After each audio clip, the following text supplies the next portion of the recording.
Fact number 1।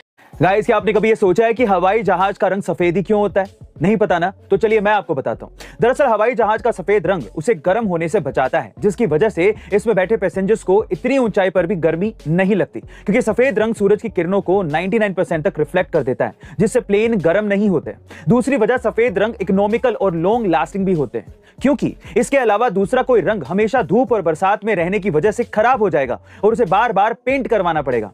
तीसरी वजह, दूसरे कलर्स की तुलना में सफेद रंग का वजन भी कम होता है, इसीलिए जब प्लेन को सफेद रंग से रंगा जाता है तो प्लेन का भार ज्यादा नहीं होता है, जबकि किसी और रंग का इस्तेमाल करने पर प्लेन का वजन बढ़ सकता है। गाइस, बस इन्हीं कुछ कारणों की वजह से हवाई जहाज का रंग सफेद लिया जाता है या सफेद होता है। Fact number 2। जिस देश के पास दुनिया की सबसे ताकतवर आर्मी होती है, उस देश का प्रभुत्व यानी कि डोमिनेंस दुनिया पर सबसे ज्यादा होता है। तो कौन से हैं वो देश जो इस साल 2023 की ग्लोबल पावरफुल आर्मी इंडेक्स में सबसे आगे हैं? इस लिस्ट में नंबर 1 पर है अमेरिका की आर्मी, दूसरे नंबर पर है रूस की आर्मी, तीसरे नंबर पर है चीन की आर्मी, लेकिन चौथे नंबर पर हमारी इंडियन आर्मी। लेकिन इस बार की रैंकिंग में सबसे हैरान कर देने वाली बात यह है कि इजराइल, जापान, इटली और फ्रांस जैसे देशों की आर्मी को पीछे छोड़कर पाकिस्तानी सेना विश्व की 7वीं सबसे ताकतवर सेना बन गई है। असल में यह रैंकिंग सेना की ताकत को ध्यान में रखकर तैयार की जाती है, जिसमें रक्षा बजट, आधुनिक हथियारों और सैनिकों की तादाद जैसे कई फैक्टर शामिल हैं। यानी कि पाकिस्तान ने जनता को कंगाली में झोंककर अपना सारा का सारा बजट सेना में ही खर्च कर दिया, इसलिए आज उसकी हालत इतनी ज्यादा खराब है।